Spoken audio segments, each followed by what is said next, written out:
कि स्त्रियों को अब जो है काटने के बाद कुकर में उबालने का और मिक्सचर में पीसने का ही काम शुरू हो चुका है। एक ही लाइन बड़े सटीक ढंग से और बड़े मनोवेग से कहता है कि मुझे कोई पछतावा नहीं रही है। तो सवाल उठता है उस पुरुषसत्ता से कि आपके रहते रहते इतनी स्त्रियां क्यों मारी जा रही हैं।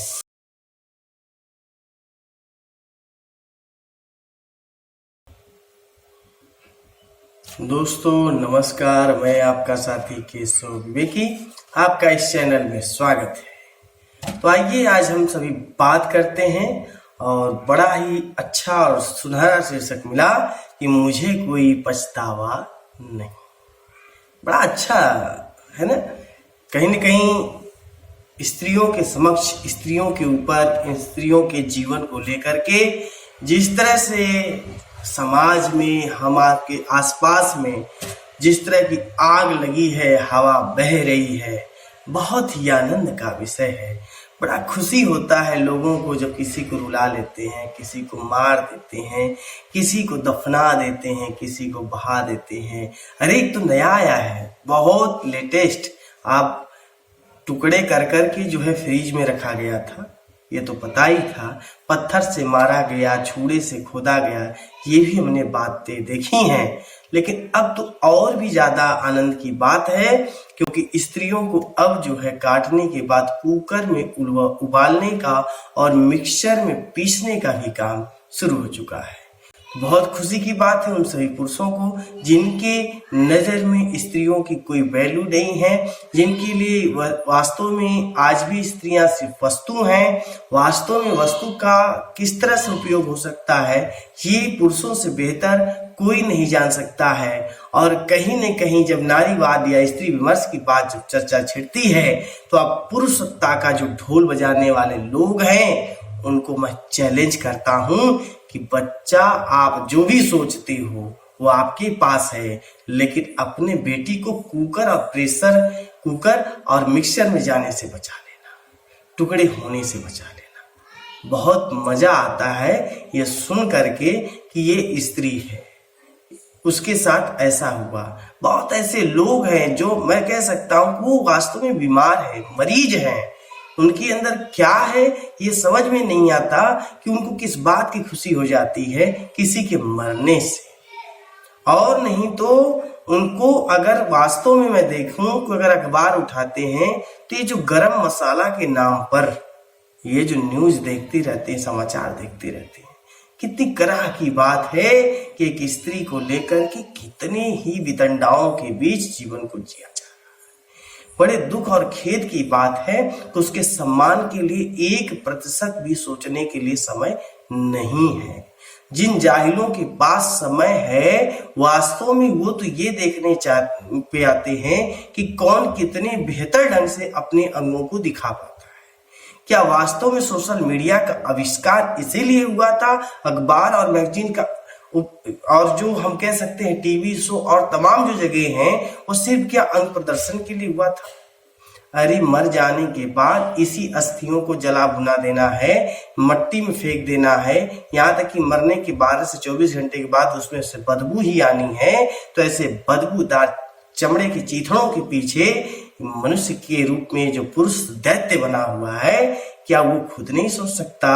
और नहीं तो बड़ी विडंबना है कि बड़े तार्किकता के साथ किसी को मारता है और ऐसे ही कहीं कुत्तों को खिला रहा है, तो कहीं प्रेशर कुकर में पकाता है, तो कहीं उसे जो है मिक्सचर में पीसता है और एक ही लाइन बड़े सटीक ढंग से और बड़े मनोवेग से कहता है कि मुझे कोई पछतावा नहीं। बहुत आनंद की बात है।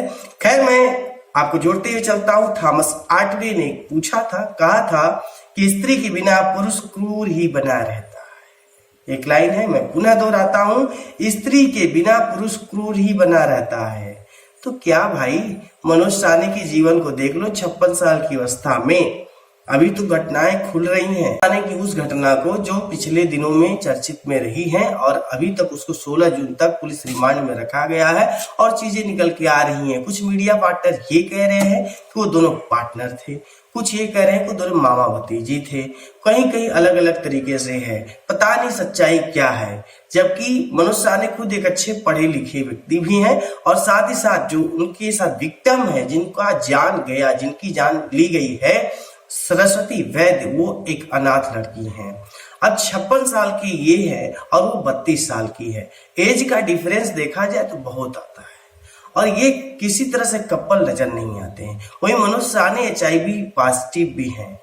सोचने की बात है कोई व्यक्ति खुद मरने की कगार पे बैठा हुआ है, खुद ऐसे ही जगह पे है कि वो कब मरेगा, कैसे मरेगा, कोई ठिकाना नहीं है और उसके रहने से समाज का कोई फायदा होने वाला नहीं है। और ऐसा व्यक्ति कैसे किसी को मार सकता है? रिपोर्ट के मुताबिक उसके द्वारा ये कहा गया कि उसने खुद आत्महत्या की है। मैं तो खुद बचने के लिए उसकी मट्टी को, उसके शरीर को काटा और इस तरह से इधर उधर फेंका। तो कहने का तात्पर्य यह कि फिर उसके अंदर इतनी बड़ी क्षमता कहां से आ गई भाई? ये क्रूर नहीं तो क्या है? यानी कि एक स्त्री के साथ रहने के बाद, चाहे वो किसी तरह की स्त्री के कह सकते हैं रिश्तों के रूप में रही, यदि उसके रहने पर भी उसके अंदर की क्रूरता न जा सकी तो वास्तव में उसने स्त्री के जीवन को समझा ही नहीं या उससे जुड़ने का उसने सोचा तक नहीं। क्या यही मूल है? क्या वास्तव में अगर एक तरफ से ये भी कहा जा सकता है, क्या एक अनाथ को जीवन में ला करके या जिसको जीवन में एक जगह किसी के साथ रह करके सनाथ बना करके, क्या उसका मूल ये हो सकता है कि उसको मारा जाए और उसको काटा जाए, मिक्सर में पीसा जाए, हड्डियों को जो प्रेशर कुकर में पकाया जाए और कुत्तों को खिलाया जाए? कितनी बड़ी बात है। मैं हंस भी नहीं पा रहा तो रो भी नहीं पा रहा हूं और इस करुण वेदना के लिए मैं क्या कह सकता हूं। और मैं जब चर्चा कर रहा हूं, जैसे पिछली वीडियो में मैंने कहा था कि नारीवाद को जाने, पुरुष का विरोध नहीं है स्त्री विमर्श, इस तरह की जब बातें मैंने किया, बहुत से ऐसे व्हाट्सएप यूनिवर्सिटी के महान लोगों ने आवाज उठाई और कहीं न कहीं मुझे नर्वस करने का ये प्रयास किया कि इस प्रकार से क्या स्त्री विमर्श का आगे आना जरूरी है? पुरुष सत्ता का आगे रहना नहीं ठीक है। भारतीय संस्कृति में पुरुष सत्ता ही तो सर्वोपरि रही है। तो सवाल उठता है उस पुरुष सत्ता से कि आपके रहते रहते इतनी स्त्रियां क्यों मारी जा रही हैं? क्या ये प्रश्न बनाना या प्रश्न का कहना गलत है? आप सोच सकते हैं ये प्रश्न को प्रश्न पे प्रश्न पर प्रश्न की तरह होते रहना तो चाहिए। आखिर हम अखबारों की जल्दसाजियों में ऐसे सनसनीखेजों को देखते रहते हैं, लेकिन ये सोच के देखिए उस अंधेरी कोठरी में जितनी घटनाएं हर एक क्षण हो रही हैं, जो सामने आती ही नहीं, उनका क्या हिसाब है? ये बहुत ही सोचने की बात है। और ऐसे लोग हमारे बीच आते हैं जो घटनाओं को परिणाम के रूप में देखे जाते हैं और बाद में ये कहते हैं कि मुझे कोई पछतावा नहीं। तो खैर कोई बात नहीं है। मनोज साहनी ने सरस्वती वैद्य को जिस तरह से चाहा उस तरह से उसको मारा और हम लोगों ने पढ़ करके अपने अपने तरीके से उसका कह सकते हैं कि जो विचार था रखा है और करते रहेंगे, क्योंकि ये लोग भी हमारे लिए एक मटेरियल है। क्योंकि वास्तव में हमने इनका सम्मान देने की सोच तो कभी सोचा ही नहीं है। मारना ही हमारा या इनको खत्म करना ही हमारा प्रण है। हम ऑन रिकॉर्ड चाहे ऑफ रिकॉर्ड कर तो वही रहे हैं। सम्मान के नाम पे अपने आप को आगे ले आना, पुरुषवादी व्यवस्था को मजबूत करना और नारी को एकदम नरक की ओर ढकेल देना ही आज का दायित्व दिख रहा है।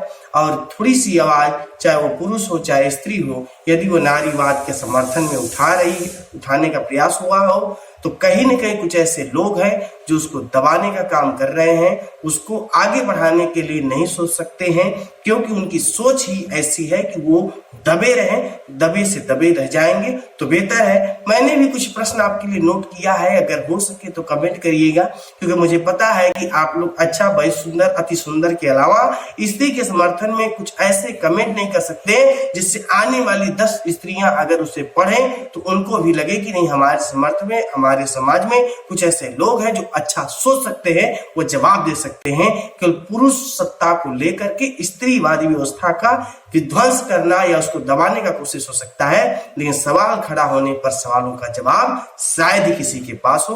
और मैं खुद एक पुरुष होकर के स्त्रियों के समर्थन में प्रश्न उठाता हूं कि जून 2022 से ये रिकॉर्ड है, आप मीडिया में खोजिएगा और उसको विश्लेषण करिएगा कि पुरुष द्वारा स्त्री, स्त्री द्वारा पुरुष कितने मारे गए हैं और किस प्रकार से मारे गए हैं, क्योंकि इस घटनाओं के बाद हमें विश्लेषण भी तो करना चाहिए। जिस तरह से अभी उड़ीसा में ट्रेन हादसा हुआ तो अलग अलग तरीके से लोगों ने रिकॉर्ड बनाया कि इतने मारे गए, इतने मारे गए, इनको क्या मिला, सरकार की क्या समस्याएं थी, बहुत से डिबेट हुए, लेकिन इस पे डिबेट तो होना चाहिए।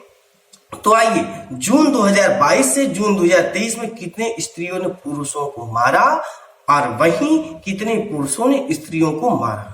मैं जाति से नहीं लेना चाहता हूं, ना ही किसी क्षेत्रवाद से लेना चाहता हूं। मैं पूरे भारत के रिकॉर्ड को निकालने का एक आपको मौका देता हूं और आप खुद इस पे विश्लेषण करके समझें कि किस तरह से हमने, यानी कि पुरुषों ने स्त्रियों के ऊपर इस तरह से कुठाराघात करने का प्रयास किया है। लेकिन जवाब आप जरूर खोजिएगा। अगला प्रश्न है, स्त्री होकर अपने हक में बोलना क्या गलत है? वास्तव में तो यही है कि अगर आप स्त्री हो और आपने कुछ प्रश्न कर दिया तो आपसे बड़ा अहंकारी, आपसे बड़ा बदचलन, आपसे बड़ा चरित्रहीन कोई हो ही नहीं सकता। लेकिन मैं उन पुरुषत्ववादी लोगों से प्रश्न करता हूं कि स्त्री होकर अपने हक में बोलना क्या गलत है? अगला प्रश्न है कि नारीवाद के प्रभावी होने से क्या पुरुषों में आचरण का बदलाव देखने को मिलेगा? जो स्त्रीवादी विचारधारा अगर पूरी तरह से प्रभावित नहीं है, तब भी पुरुष अपने आचरण पे कभी बदलाव करने पे सोचता तक नहीं है। उसकी नीयत जानवरों से भी बदतर हो चुकी है। वो तो पहले भी काट खाने वाला था और आज भी काट खा ही रहा है। उसके अंदर न बदलाव है, न बदलाव होने की वो सोच रहा है। मैं कुछ परसेंट को बदनाम नहीं कर रहा हूं, लेकिन 100% की रिकॉर्ड में देखा जाए तो ज्यादा लोग शोषण करने वाले हैं, ज्यादा लोग उसको अनैतिकता के साथ दुरुपयोग करने वाले हैं। ऐसे में सवाल अगर मेरा उठता है, किसी प्रकार से गलत नहीं कहा जाएगा। तो नारीवाद के प्रभावी होने से क्या पुरुषों में आचरण का बदलाव देखने को मिलेगा? इस पे जवाब आप सभी का, इन तीनों प्रश्नों पे जवाब आप सभी का चाहिए और आशा है कि आप सभी मजबूती के साथ आएंगे। इसी के साथ मैं फिर एक प्रश्न जोड़ता हुआ चलता हूं और आशा है कि इसका भी जवाब देते जाइएगा। एक विदेशी ही रहे हैं, डुबोस हेयरवर्ड, इन्होंने पूछा था, स्त्री आपको जन्म देती है, आपको संवेदित करती है, स्त्री आपको जन्म देती है, आपको संवेदित करती है, फिर भी वह एक वस्तु रहती है, क्यों? है ना, आपको संवेदित करती है फिर भी वह वस्तु रहती है, क्यों? तो इसका जवाब भी दीजिएगा कि स्त्री आपके लिए हर तरह से प्रयास करती है, लेकिन उसको सिर्फ आप प्रोडक्ट समझते हैं, वस्तु समझते हैं, सामान समझते हैं, इसलिए use and throw, use and throw, use and throw, और नहीं हुआ तो फिर ऐसे ही प्रेशर कुकर में उबालते रहो। तो आप सभी को बहुत बहुत धन्यवाद जो मुझे सुना, और आशा है कि आप सभी स्त्रियों के सम्मान के लिए 2 कदम बढ़ाएंगे और एक मजबूती के साथ भारत में जो यत्र नार्यस्तु का जो स्लोगन हमें दिया गया है, इसको आप परिपक्व ढंग से निभाएंगे। बहुत बहुत धन्यवाद। जय हिंद, जय भारत।